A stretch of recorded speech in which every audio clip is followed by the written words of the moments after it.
Hi, I'm Eric Bolling in for Bill O'Reilly. Thanks for watching us. And our top story tonight, the more Trump speaks, the more he spikes. A new CNN poll shows Donald Trump dominating the Republican field with 39%. Ted Cruz a distant second with 18%, while Ben Carson and Marco Rubio are tied at 10%. Trump's surging poll numbers coincide with his escalating verbal attacks on Hillary Clinton. Now Hillary is fighting right back. I really deplore the tone of his campaign and the inflammatory rhetoric that he is using to divide people. His bigotry, his bluster, his bullying have become his campaign. And he has to keep sort of upping the stakes and going even further. Hillary went on to say that Trump has a penchant for sexism, but Donald did not let that slide. In a tweet, he warned her, quote, "Be careful, Hillary, as you play the war on women or women being degraded card." So is Trump's attack strategy a good one, or will Hillary be able to use it to her advantage? Joining us now from Miami, Republican strategist Chris Begala, and with us here in studio, Fox News contributor Ebony Williams. Chris, I'm going to start with you.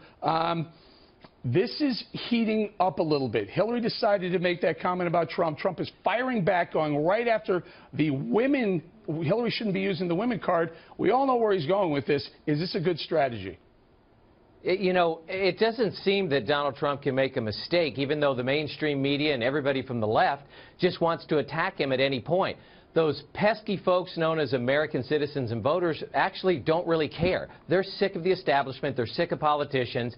Donald Trump is riding this wave. He knows just what he's doing. He's 39 points on the Republican nomination. 2, 3, and 4 candidates combined don't even touch him.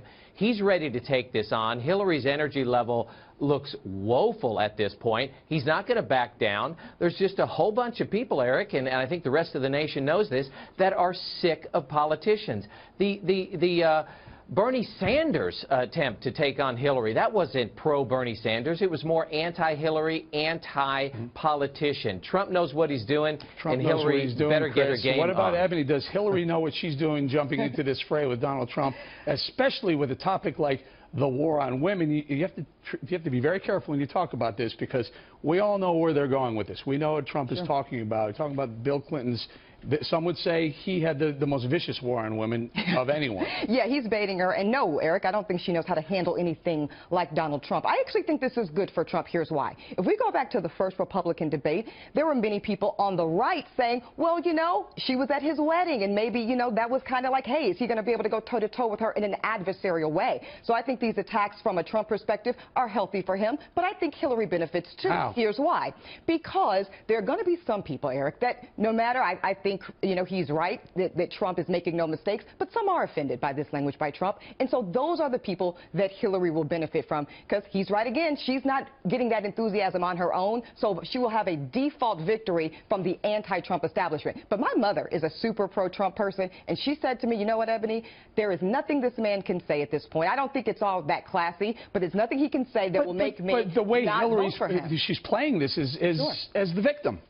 Well, yeah, she doesn't have any other card to play concerning that, Eric. You know, look, you look at Hillary Clinton, you look at the things Trump has said about Carly Fiorina, and there's going to be some people that feel like that's, quote, anti-women. But you know what? He's winning with women in the polls still. And again, I think that's outweighed by people's belief, many people's belief, that he can be the guy to fix it. So I don't think that feminist argument is going to take any hold. Do you think it's fair? Do you think Hillary should be using this victimhood card, especially with the war on women victimhood card, especially knowing her background and her background with her husband, Chris?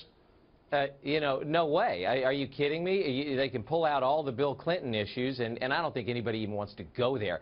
But how about Hillary globetrotting all over the world, accomplishing almost nothing as Secretary of State, and never uttering a single word about all of these women around the world who have lost their civil liberties, who have no rights all around the world? How about all the millions and billions that the Clinton Foundation, Clinton Global Initiative take on and do nothing? She hasn't said anything. Are you kidding me? She doesn't want to get into there, and Trump's saying, come on in here to this briar patch.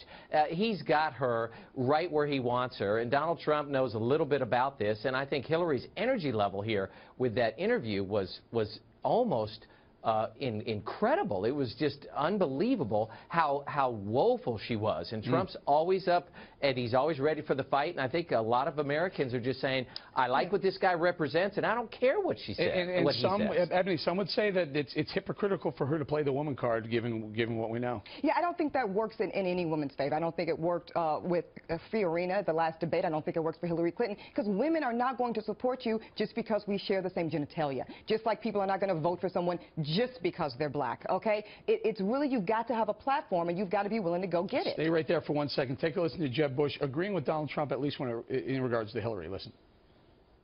She's great at being the victim. You know, this will enhance her victimology status. This is what she loves doing.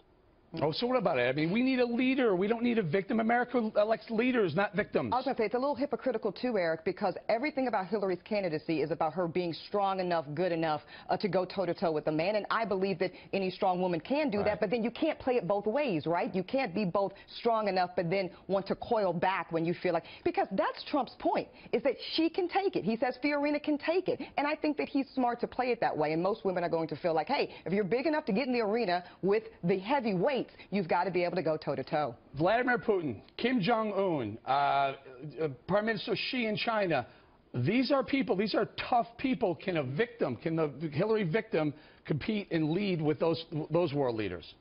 Chris. There's no doubt. I mean, obviously, this is the big leagues, and she went around the world with that 7th grade science project with the red button reset. Are you kidding me? I mean, that showed where she was when it came to the world leaders. They toyed with her. It was a joke. And now Trump's toying with her. She cannot play this victim, issue, just like Ebony says. I don't believe that. She can't do it, and she has to be very careful as to what she's doing, and Trump knows what he's doing here. And again, we find out again and again and again that the American people are sick of politicians, and they're sick of the establishment. We don't know how many millions and millions of voters out there who generally don't vote will run to the polls to vote for Donald Trump. That's a big, huge issue that people aren't talking about. I'm going to make a comment, Ebony. You can respond, and then we got to go. Victims need help, not keys to the White House. I agree with you there, Eric. Final point. Hillary Clinton, like Jeb Bush, they're some of the more establishment candidates in this race, and that is why they're not doing well overall. People are against it, and people will do well. Very good. Leave it right there. Chris and Ebony, thank you very much. Thank you. In the election 2016 segment tonight, the un-Donalds. Every time Donald Trump lobs a verbal grenade, the other GOP presidential candidates are asked to react. Jeb Bush wasted no time saying the Donalds' remarks about Hillary Clinton lacked decorum, but Chris Christie and Ted Cruz are making it very clear they want to stay out of the fray. I am not going to respond to everything that comes out of Donald Trump's mouth. It may fascinate all of you. It is of absolutely no interest to me. I'm running for president of the United States, Jake. Okay, I will say, when you say you have no thoughts on that, I don't believe you, but I will move on. No, Jake, I didn't say I had no thoughts. I said I had no interest. That's different. Plenty of thoughts, no interest in discussing it. I don't need to be another political pundit. I'm going to let Donald Trump speak for himself. I'm going to speak for myself. And I'm going to focus on my positive, optimistic, conservative vision for this country. Are Christie and Cruz smart to stay mum? Joining me now, Fox News contributor Monica Crowley. So the noteworthy part of that for me, Cruz has always been there. He's never really attacked Donald Trump.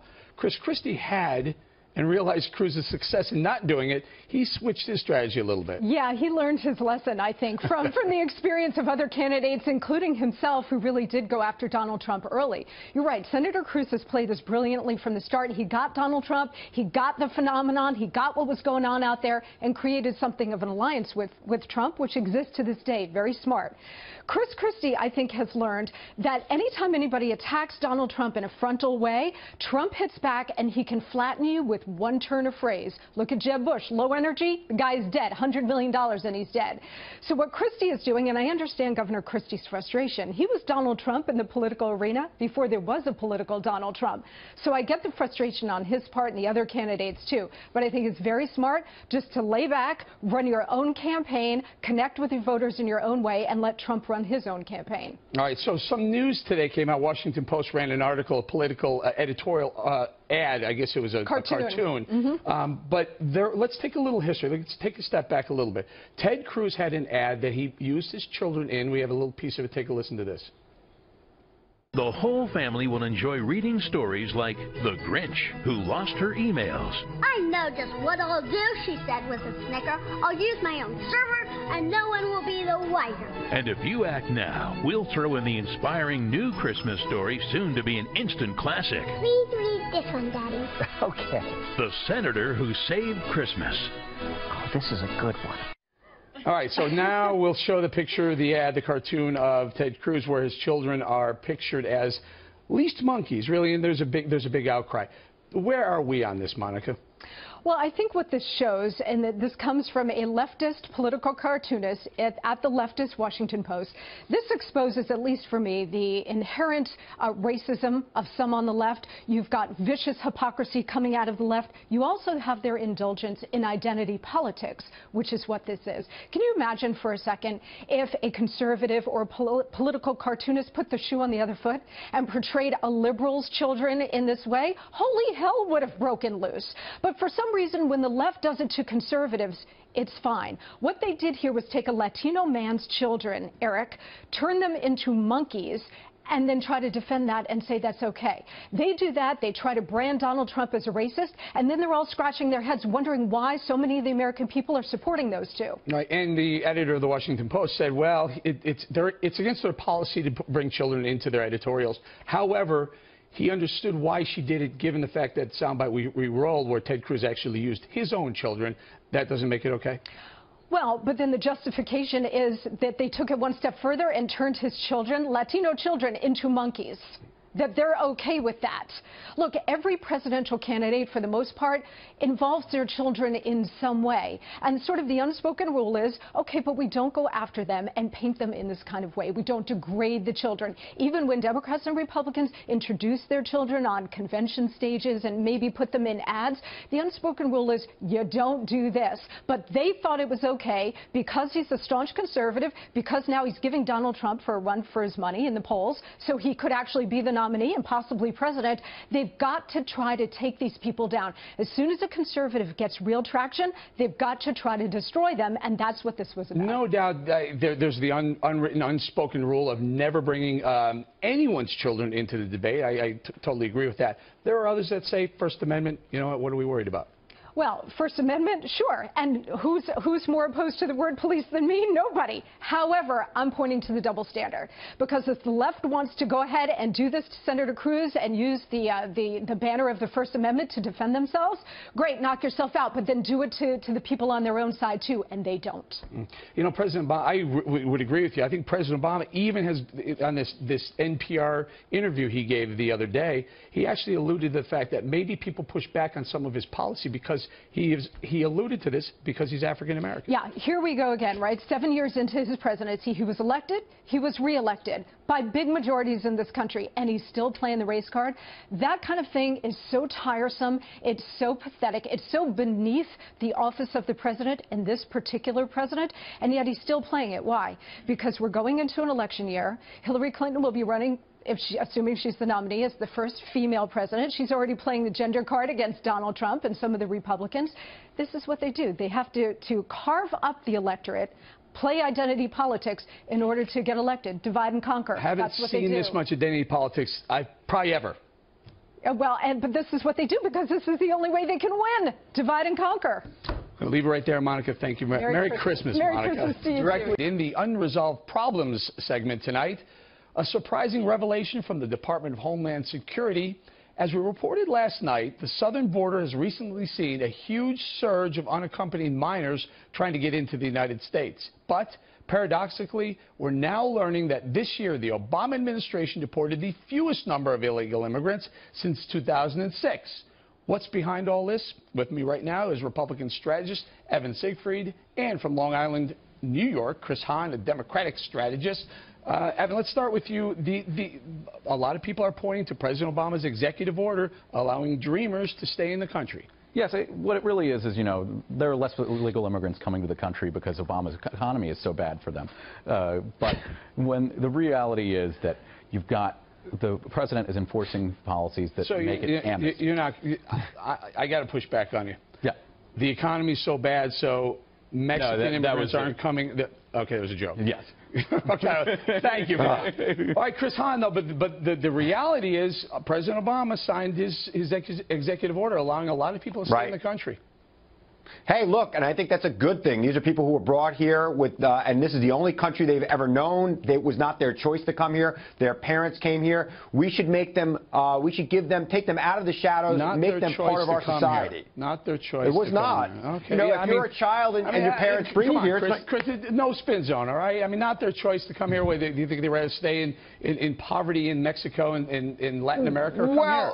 Well, the DACA is, which brings the dreamers here. It's for children that were brought here, people who were brought here as infants, sometimes as young as babies, carried in their mother's arms. It's not their choice to come here. This is the only country they've ever known. Yeah. We should find a way to incorporate them into our society so that they can come out of the shadows and be part of our economy. All right, let's talk a little bit about the southern border, Evan. ISIS, terror's on everyone's minds. Number one concern of Americans right now. Our southern border is wide open. How long or why isn't ISIS planning to infiltrate the country through the southern? I'm sure they already are. It's a porous border, which anything can get through at this point. Right now, you have illegal immigrants who are coming over, and 30% of them are criminals. When that happened by the Border Patrol, who said that. In 2010, in Tucson, they arrested 212,000 illegals.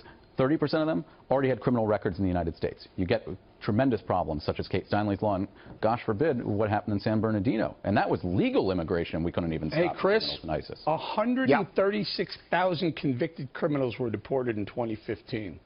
How many weren't? That's a good thing. How many weren't? Well, look, I mean, obviously we've got to make sure that we are doing everything we can to get rid of people who are here and doing illegal things. We need to crack down on crime, whether it's done by immigrants or non-immigrants in this country. But I think, yeah, you're right. Look, there could be people in this country that came here for nefarious purposes. That's always a risk. Could be. For the terrorism. Could be. I'm sure there are, Eric. But, I think that, the terrorist argument, which we often hear, I think is a little bit of a red herring. Every time we've seen a terrorist attack performed in this country, it has been done by people who are here legally, whether they come through visas, they have immigrants. That's so comforting. So far, every terror attack in America is done by a legal immigrant. Go ahead. So far. If you're going to... I think we've given great incentive, clearly, for terrorists to come in legally, because the screening process at this point is, are you a terrorist? Check yes, check no. And, of course, they're going to check no. It's so ridiculous that my dog could write up a better proposal to deal with the terrorist problem. The Obama administration isn't serious about terrorism or illegal immigration. In fact, Democrats... Oh, absolutely they are. Oh, you've got Democrats trying to incentivize, like Hillary Clinton in the presidential debate in October, proposing giving free college tuition to illegal immigrants? That's sanctuary universities. What is going on here?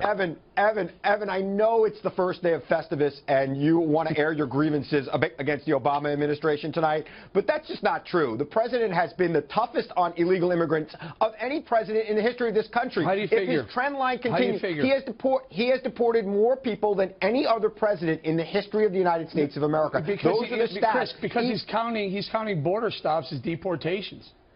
Every president counted border stops as deportations. Not to the extent that President Obama has, and therein lies part of the problem is the accounting. If you honestly think that President Obama has deported more illegals than other presidents, you're grossly mistaken. It's how they're accounting for him, Evan. Yeah. Well, you know what? It's very tough to be the president of the United States because people on the left are criticizing him for deporting too many. People on the right are criticizing him for deporting too few. Well, it's about time we replace the president with a tough person who can handle the job and show real leadership on issues of immigration and terrorism and the economy. And, to get to what you said, that the president is being serious, he's not serious whatsoever. We have an immigration system that broke and allowed somebody to come in legally who is a terrorist in San Bernardino, and she then was able to go out and kill 14 people. Very quick. And that's a horrible thing. It's a horrible thing, and situations like that need to be rectified. They need to be addressed. But I think this president has done a good job to protect this country. I think he'll continue to do so for the remainder of his term.